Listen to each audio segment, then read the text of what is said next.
Hi everyone, this is Satyam before you, and today once again I am with you to have a profound discussion on the Hindu tutorial section. But before I start the discussion, I would like to request you all, please like and subscribe this channel if you are new to this one. Now, without any further delay and without wasting your time, I want to start the discussion. So, as I move towards the discussion, let me first explain what is the title of this very tutorial, because the title will suggest what we're gonna learn ahead in this tutorial. So, moving toward the title is no holds word on the Chinese hurdle to designate terrorist.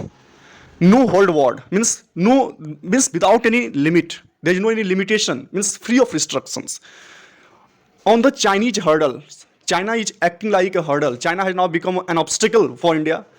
किस field में? To designate terrorist. किसी भी terrorist को अगर India चाहती है कि उसको क्या करे, डिजाइनेट करे, उसको आइडेंटिफाई करे एक टेररिस्ट के तौर पे, बट चाइना एक हर्डल की तरह आगे बढ़ कर चलाती है. चाइना एक रोड़े की तरह रास्ते की जो पत्थर है उसके तरह काम कर रही है और उसको डिजाइनेट करने में कहीं ना कहीं बाधा बनकर उभर रही है. और इसी पे हम लोग को आज एडिटोरियल का डिस्कशन करना है. So moving towards the paragraph, the title of this very paragraph is India must continue. India को क्या करना है? कंटिन्यू रखना है. मीन्स जो अपना प्रयास है, जो अटेम्प्ट दिया जा रहा है उसको टेररिस्ट को डिजाइनेट करने में, आइडेंटिफाई करने में, तो उस अटेम्प्ट को कंटिन्यू रखना है. To designate terrorist and not lose faith in the procedure. जो प्रोसेस है उसमें अपना जो फेथ है उसको खोना नहीं है और इंडिया को आगे बढ़ते रहना है. किस फील्ड में? तो डिजाइनेट करना है, आइडेंटिफाई करना है जितने भी टेररिस्ट हैं, जितने भी टेररिस्ट के ग्रुप्स हैं उस सभी को. आगे बढ़ते हैं. By choosing to place a technical hold on joint India US proposal to designate Jaish-e-Mohammed Deputy Chief Rauf Asghar a global terrorist on the United Nations Security Council 1267 committee listing, China has swung another blow to its ties with India, which are already at fragile point. देखना है एक एक line करके. By choosing to place, है ना, इस चीज को चुनकर, किस चीज को चुना गया है? तो एक टेक्निकल होल्ड लगाना, तकनीकी रोक लगाना चाइना के द्वारा. किस चीज पे? तो on the joint India US proposal, जो इंडिया और यूएस का जो संयुक्त प्रपोजल है, जो प्रस्ताव है, किस चीज का? दोनों का संयुक्त प्रस्ताव है. तो टू डिजाइनेट करना, टू आइडेंटिफाई करना. किसको आइडेंटिफाई करना है? तो जैसे मोहम्मद जो डिप्यूटी चीफ हैं, राउफ असगर, एक ग्लोबल टेररिस्ट है. On the United Nation security 1267 committee listing में China has swung another blow. China ने क्या किया है? अपने संबंधों को एक और झटका लगाया है with its ties with India से, which are already at a fragile point. और जो संबंध पहले से ही क्या है? बहुत ही डेलिकेट है, बहुत ही टेनुअस है, बहुत ही नाजुक है. तो ऐसा करके एक टेक्निकल होल्ड लगाना है चाइना के ऊपर. और एक ऐसा प्रस्ताव पे, जो इंडिया और यूएस का प्रस्ताव है, दोनों का प्रस्ताव है कि डिजाइनेट करना है टेररिस्ट को, और इस प्रपोजल पे एक्ट लगा के, एक टेक्निकल होल्ड लगा के ऐसा करना. चाइना कहीं ना कहीं जो अपना संबंध है उसमें एक और झटका खाया है, और ऐसा संबंध जो पहले से ही बहुत ही नाजुक स्थिति में है. आगे बढ़ते हैं. Despite 16 rounds of military commander talks, 16 rounds जो है मिलिट्री कमांडर टॉक्स के बावजूद भी, at the line of Indian actual control. और ये टॉक जो हुए कहाँ हुए? तो लाइन ऑफ एक्चुअल कंट्रोल के पास. India and China have failed. Bharat और जो चाइना है वो फेल हुए, विफल रहे. किस चीज में?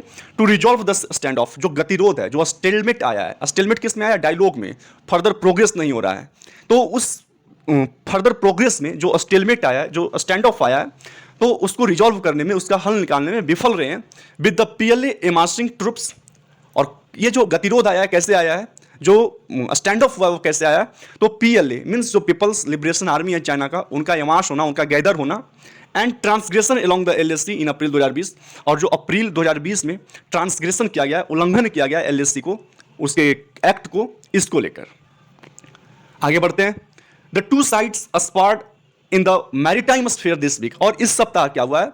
जो दोनों पक्ष हैं, इंडिया एंड चाइना, वो अस्पार्ड के, एक फाइट होता है दोनों में इन द मैरीटाइम स्फीयर. जो मैरीटाइम स्फीयर है मीन्स जो समुद्री विभाग है, भूभाग है, उसमें दिस वीक आफ्टर, कब? India made it concerns over the proposal.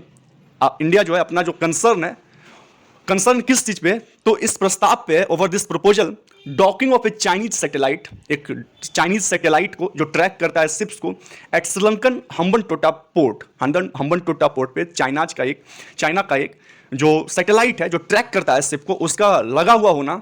तो इस बात का कंसर्न जो है इंडिया क्या करता है? ओवर द कंसर्न, ये क्लियर करता है टू द श्रीलंकन गवर्नमेंट को.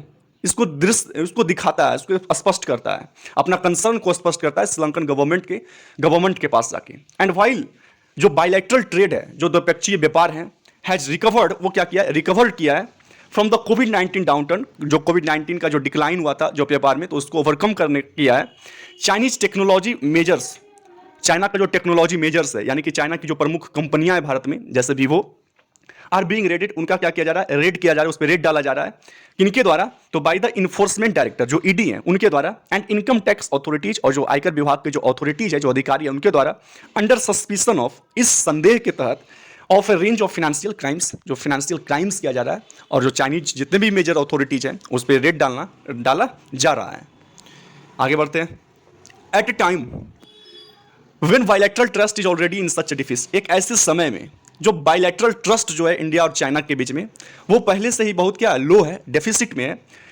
कम्स चाइना डिसीजन, और चाइना का यह डिसीजन आता है, क्या डिसीजन आता है, टू स्टॉप, रोकना है, किस चीज को रोकना है, एन इंपॉर्टेंट टेरर लिस्टिंग, जो टेरर लिस्टिंग जो इंपॉर्टेंट काम है, कि मीन्स टेररिस्ट को डिजाइनेट नहीं करना, आइडेंटिफाई नहीं करना है, ऐसा चाइना के द्वारा कहा जाता है। और एक ऐसे समय में जो बायलैटरल ट्रस्ट जो है वो काफ़ी कम है, काफ़ी लो है। Just 2 months after Beijing similarly stop, ठीक 2 महीने के बाद, पहले है ना, आफ्टर बाद, जो बीजिंग है वो सिमिलरली इसी तरह से क्या किया, स्टॉप किया, रोका the designation of Lashkar Taiba deputy chief Abdul Rahman मक्की। अब्दुल रहमान मक्की का डिजाइनेशन होने वाला था, बट चाइना के द्वारा रोक दिया गया उनका डिजाइनेशन, उसका identification as a terrorist. To make such measures an issue, इस ऐसे मेजर्स को, ऐसे कदम को एक इशू बनाना, दैट इट नोज, जबकि चाइना जो है इसको भली भांति जानता है, क्या जानता है, कि India has always been extremely serious about, जो चाइना है, जो इंडिया है, वो इस टेररिस्ट के मामले को लेकर बहुत ही गंभीर रहा है पहले से भी, गिवन द नंबर ऑफ, और चूंकि किस चीज़ को लेकर क्यों गंभीर है इंडिया, क्योंकि जो नंबर्स हैं, अगर कुछ देखे जाएं तो बहुत सारे इंडिया में क्या हुए हैं, मेजर अटैक्स हुए हैं, perpetrated on Indians, carried on Indians, है ना, occurred on Indians by the LET NJM, Lashkar Taiba और जैश ए मोहम्मद के द्वारा, right from the 1990s, starting from the 1990s से देखा जाए तब, इज इनसेंसिटिव एटलीस्ट, ये कम से कम चाइना के द्वारा जो ऐसा किया गया, उसका टेररिस्ट का डिजाइनेशन को रोकना और एक्टिंग एज एन ऑब्स्टिकल, ये कहीं ना कहीं असंवेदनशील दृष्टिकोण है चाइना का, but part of an unfortunate pattern by China, और कहीं ना कहीं ये पार्ट है, ये हिस्सा है, जो चाइना का जो पैटर्न है, चाइना का जो व्यवहार है, उसका एक कहीं ना कहीं हिस्सा है, which has held up several such listing in the past, और जिन्होंने बहुत सारे डिजाइनेशन को रोका है, सेवरल लिस्टिंग्स को रोका है, बहुत सारे टेररिस्ट को लिस्ट करने में, एक टेररिस्ट के तौर पे बहुत सारे टेररिस्ट को रोका गया है कि ऐसा नहीं करेगा, और चाइना के द्वारा इसको आगे बढ़ाया गया ऐसे कर्तव्यों को। Asghar is wanted for his role in freeing his brother Masood Azhar in the most dastardly way. Asghar क्यों जाना जा रहा है, जो असगर है वो जाना जा रहा है फॉर हिज रोल, अपनी भूमिका के लिए। कैसी भूमिका है, तो फ्रीइंग हिज ब्रदर, अपने ब्रदर को छुड़वाने का जो भूमिका है मसूद अजहर का, और कैसे छुड़ाया गया, तो इन द मोस्ट डास्टर्डली वे, बहुत ही क्रूरता से, है ना, बहुत ही क्रूर मेजर्स अपनाया गया था छुड़ाने के लिए। क्या किया गया था, बाय ऑर्गेनाइजिंग द हाईजैक को ऑर्गेनाइज किया गया था, इंडियन एयरलाइंस फ्लाइट को, जिसमें 200 सिविलियंस थे, उनको बंदी बनाया गया था, एंड अदर अटैक्स, और बहुत सारे अटैक्स करवाए गए थे। ही इज नाउ रिपोर्टेडली इन पाकिस्तान, और अभी यह सूचना है कि वो पाकिस्तान में है, प्रिजन में है, convicted on terror related charges, उन पर टेरर रिलेटेड चार्ज को कन्विक्ट किया गया, दोष सिद्ध किया गया, and is on both the US and India domestic most wanted terrorist, और दोनों इंडिया और यूएस के जो डोमेस्टिक में, अगर घरेलू अगर देखा जाए उनका जो है, तो उसमें सबसे जो मोस्ट वांटेड टेरर है, इनका नाम आता है, उस लिस्ट में है। आगे बढ़ते हैं।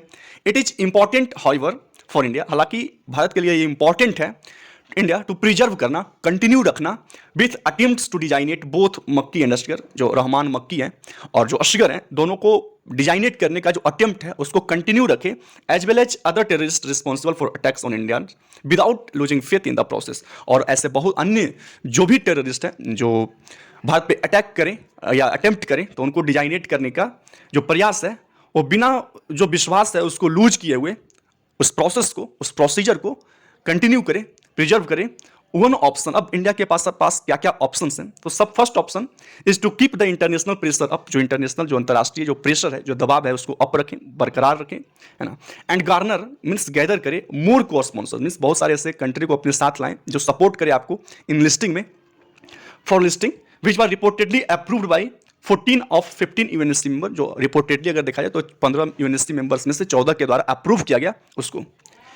तो ये ऑप्शंस बताए जा रहे हैं। और क्या है, एनदर वुड बी, दूसरा ऑप्शन क्या होगा, to work on changing 1267 committee procedure, जो 1267 जो कमिटी है, जो प्रोसीजर्स है उनका, उनके प्रोसीजर में चेंजिंग लाना। और क्या चेंजिंग लाना है, सो दैट, ताकि दे डू नॉट अलाउ, ताकि वे क्या कर सके, अलाउ नहीं कर सके, परमिट नहीं कर सके country to hold back such important terror listing without due cause. Means किसी एक कंट्री को होल्ड करने का, मीन्स उनका एक डिसीजन किसी दूसरे कंट्री को ये करना पड़े कि वो टेररिस्ट को डिजाइनेट नहीं करे। तो इस तरह के प्रोसीजर में कहीं ना कहीं चेंजिंग लाने की जरूरत है। और थर्ड में even be to be dialogues, एक तीसरा जो है ये भी हो सकता है कि ओपन डायलॉग्स हो विद बोथ चाइना और पाकिस्तान बायलैटरल, चाइना और पाकिस्तान दोनों से, ऑन द इशू, किस इशू पे, तो leveraging Pakistan need to be removed from the FATF grey list.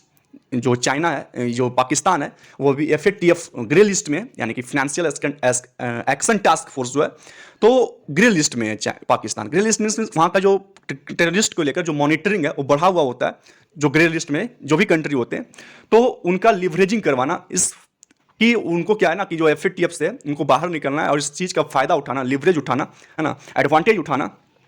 और क्या है, जो चाइना का इंटरेस्ट है पाकिस्तान का इकोनॉमिक रिकवरी में, चाइना जो इंटरेस्टेड है, जो बहुत सारा कर्ज देने में, इकोनॉमिक रिकवरी करने में, to ensure the enlisting are accomplished. तो जो प्रयास है ना, जो डायलॉग है, वह यह सुनिश्चित करे, यह निश्चित करे, यह दिलासा दिलाए कि जो लिस्टिंग है वो क्या हो जाएगा, एकम्प्लिश किया जाएगा, उसको फिनिश्ड किया जाएगा successfully.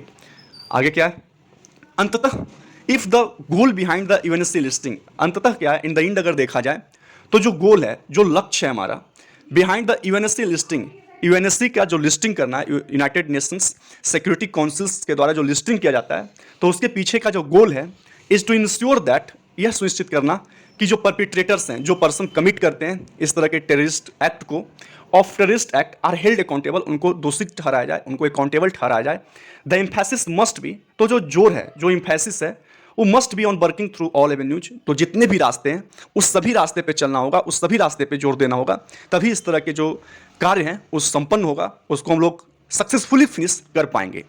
So this is all about today's editorial, और आशा करते हैं कि आपको समझ में आया होगा। So without I would like to request at the end that please like and subscribe this channel. Once again, I'm recapitulating it. So thank you. Have a nice day. Bye bye all of you.